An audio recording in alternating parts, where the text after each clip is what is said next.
नमस्कार. सातारा स्मरण यात्रा या मालिकेतील हा 11वा भाग.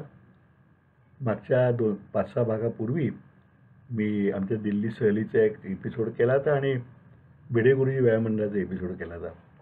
तर दिल्ली सहलीचे सोमन सर मुख्य, ज्यांचा परिणाम झाला तो, आणि परांजपे मास्तर भिडे गुरुजी व्यायाम मंडळाचे, या दोन्ही व्यक्तींच्या संबंधी काही आठवणी सांगाव्या असं मला वाटतं. कारण इंग्लिश स्कूलच्या एकूण विद्यार्थ्यांच्या जडणघडणीमध्ये सोमन सरांचा वाटा आणि सातारच्या सार्वजनिक जीवनामध्ये परांजपे मास्तरांचा वाटा हे दोन्ही महत्त्वाचे आहेत असं मला वाटतं. आजच्या पिढीला माहीत नसतील कदाचित, पण जुन्या पिढीला नक्की आठवत असेल.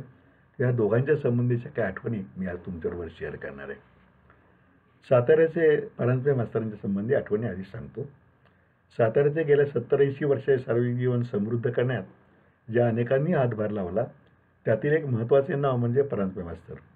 दत्तात्रय रामचंद्र परांजपे असं त्याचं नाव असलं आणि ते शाळेत सर, श्री परांजपे सर म्हणून ओळखले असले तरी सर्व सातारा त्यांना परांजपे मास्तर म्हणूनच ओळखायचा. निस्पृह, निर्लस व निस्वार्थी समाजसेवा कशी करावी याचा त्यांनी आदर्श वस्तुपाठ घालून दिला आहे. आजचा जमाना असा आहे की एवढेसे सार्वजनिक काम करायचे आणि त्याची प्रसिद्धी आणि गाजावाजा मात्र मोठ्या दणक्यात करायचा.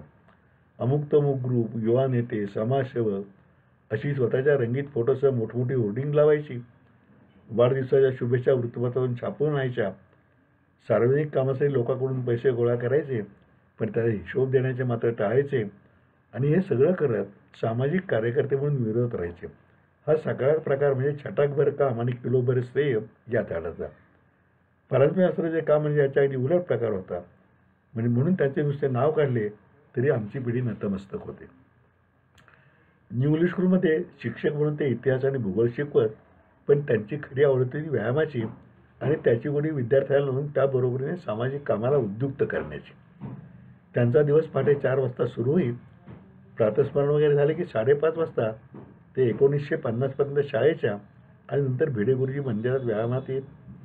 तिथे स्वतः व्यायाम करतच, पण मुलांना जोर, बैठका, योगासन, सूर्यनमस्कार, मलखांब, कुस्ती हे शिकवत असत. मी 5वीत असल्यापासून त्यांच्या ताब्यात गेलो होतो याच्या आठवणी मी माझ्या सांगितल्यात.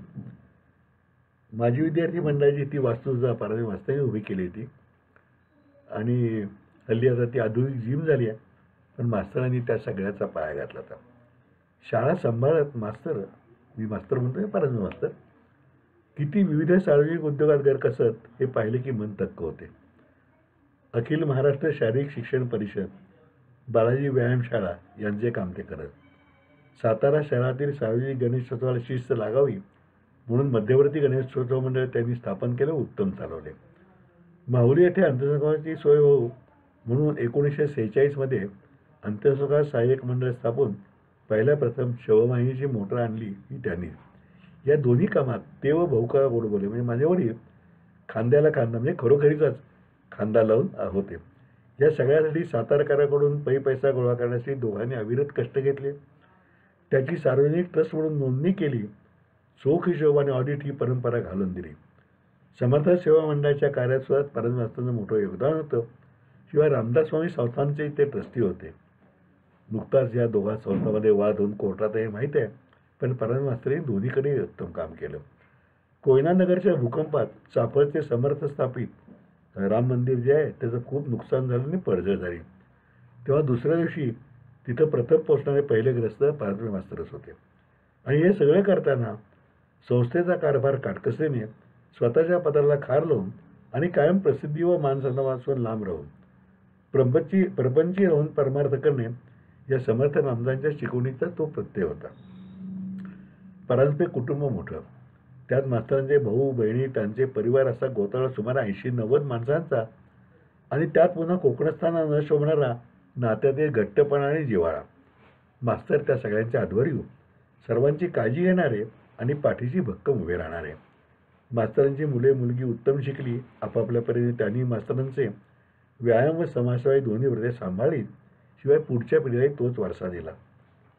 परांजप्यांचा इथं मोठा वाडा आहे शनिवार पेठेत, त्याला परांजप्यांचा वाडा म्हणतात. परांजप्यांचा वाडा सर्वार्थाने मास्तरांनी चिरेबंदी केला आणि तो आजही तसाच चिरेबंदी आहे.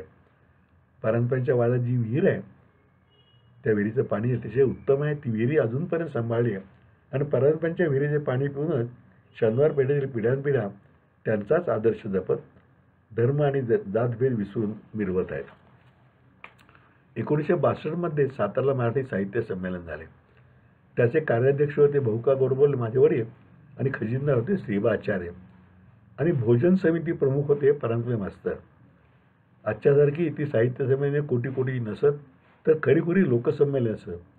ते संमेलन भरवते न्यू इंग्लिश स्कूलच्या प्रांगणात.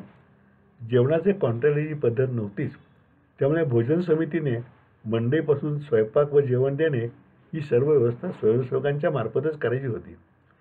मी तेव्हा BCom करत होतो आणि बहुधा सेकंड इयरला होतो.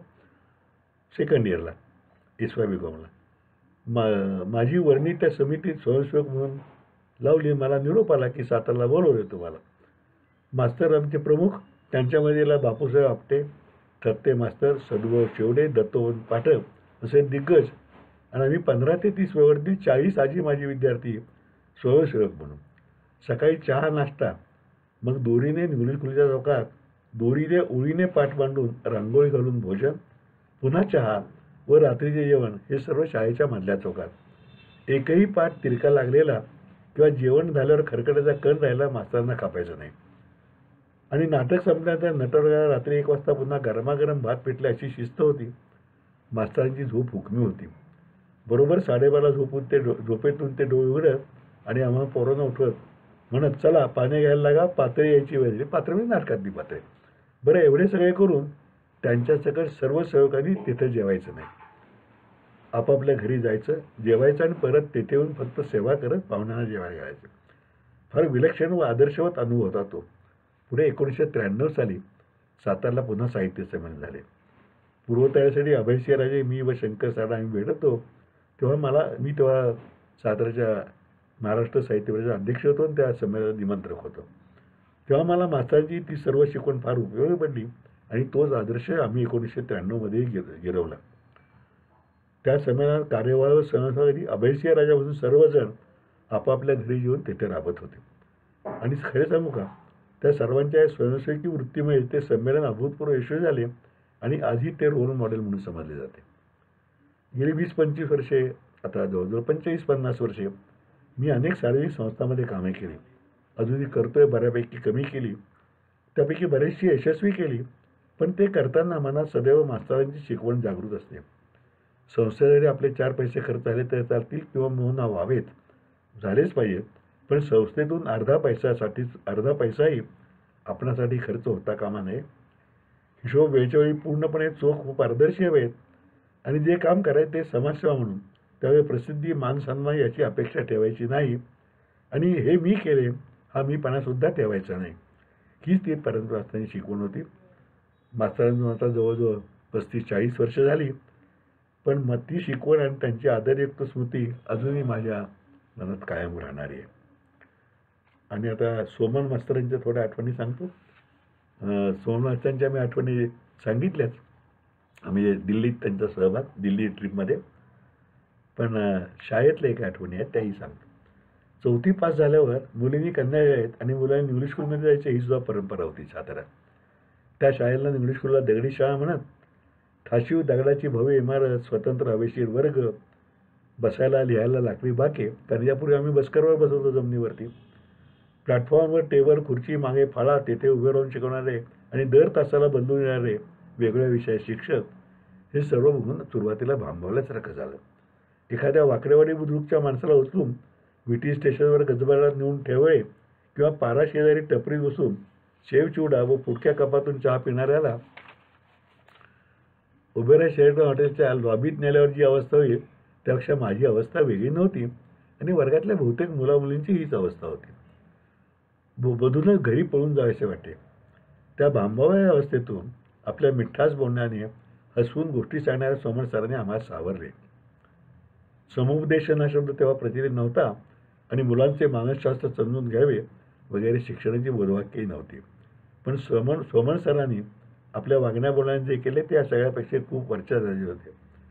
15-20 दिवसातच त्यांनी आम्हाला आत्मविश्वास देण्याची किमया केली. 5-5.25 फुटाची उंची, गोरवर्ण सरळ नाक, त्यावरील चष्म्यातून डोकाणारे विलक्षण बोलके आणि ममताळू डोळे, धोतर नेहरू शर्ट, त्यावर जॅकेट आणि डोक्यावर काळी टोपी असे सोमण सर वर्गात आले की चैतन्य पसरत असे. इतिहास शिकवताना त्यांच्या गोष्टीतून किचकट सनावळ्याही लक्षात राहतात. इंग्लिश मध्ये पुढची 6 वर्षे सर कोणत्या ना कोणत्या विषयाला असत. मराठी पद्य शिकवताना चालीने कविता म्हणून घेणार त्यांचा कटाक्ष असे. वर्गात बाकांच्या 4 ओळी असत.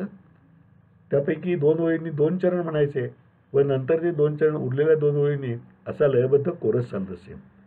नरदमयंती आख्यान असले की सवय सेना भूपाल निघाला आहे, शिवलंगी उद्यान एक पाहे असे 2 बाकांच्या ओळींनी म्हटलं की राहिलेल्या 2 ओळी तयावनी एक तटाकतोय तुडुंबले ताम्ररसान पावे या पुढच्या ओळी 2 बाकांनी ओळींनी म्हणायच्या.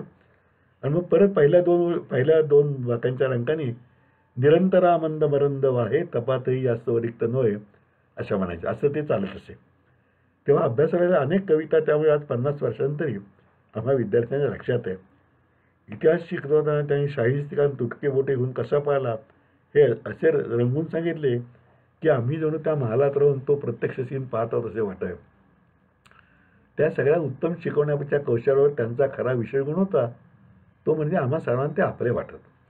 म्हणजे करड्या शिक्षकापेक्षा एखादा वडीलधारा मित्र असावा असे त्यांचे निर्मळ सदाप्रसन्न वागणे असे. या सगळ्यांचा खरा प्रत्यय येतो शालेय सहलीच्या वेळी.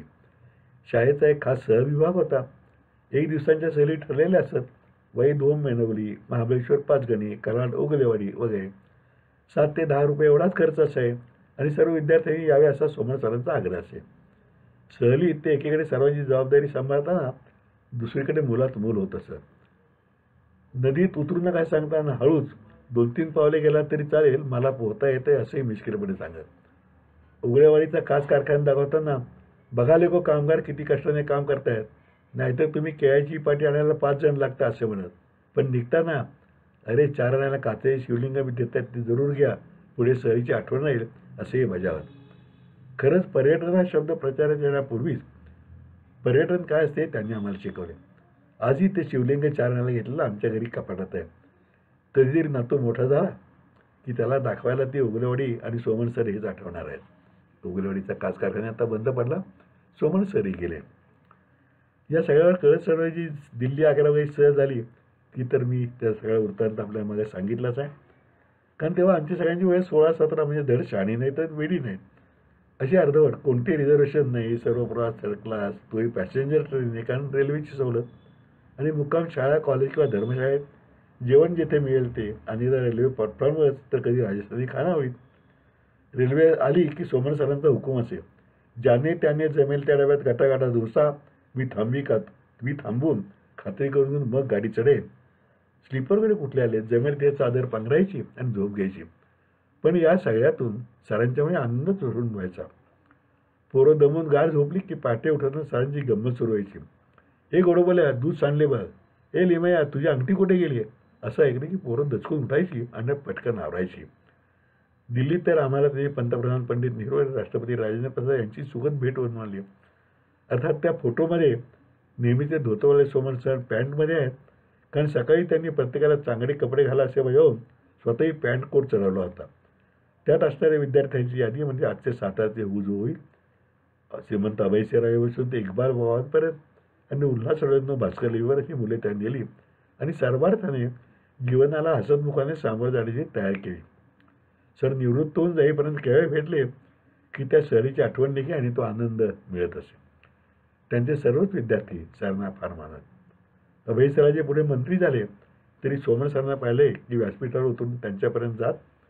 सरांचे आम्हाला विद्यार्थ्यांवर प्रेम होतेच, पण कोणी काही विशेष केले तर त्याचे अभिनंदन करायला सर आशीर्वाद द्यायला सर आवरून घरी येत आणि म्हणत, तुम्ही विद्यार्थी मोठे झालात याचा तुमच्यापेक्षा आम्हाला जास्त आनंद आहे. त्यानंतर मी जवळजवळ अर्धे जग प्रवास केला. प्रत्येक वेळी रिझर्वेशन, विमाने, हॉटेल बुकिंग यांची महिनोन महिने तयारी वगैरे करून तरीसुद्धा काहीतरी विमान वेळेत पोचून कनेक्टिंग फ्लाईट मिळेल का अशी चिंता लागली की सोमण सर आठवतात. त्याने आम्हाला कसे सांभाळले असेल याचे आश्चर्य वाटत राहते आणि त्या केवळ आठवणींनी मनात आलेली काळजी क्षणाला नाहीशी होऊन प्रसन्न बेफिकिरी येते. ही प्रसन्नता जोपर्यंत साथ देईल तोपर्यंत सणांची आठवण तरी कशी जाईल. आज इथेच थांबूया. उद्या पुढचा भाग. तोपर्यंत नमस्कार.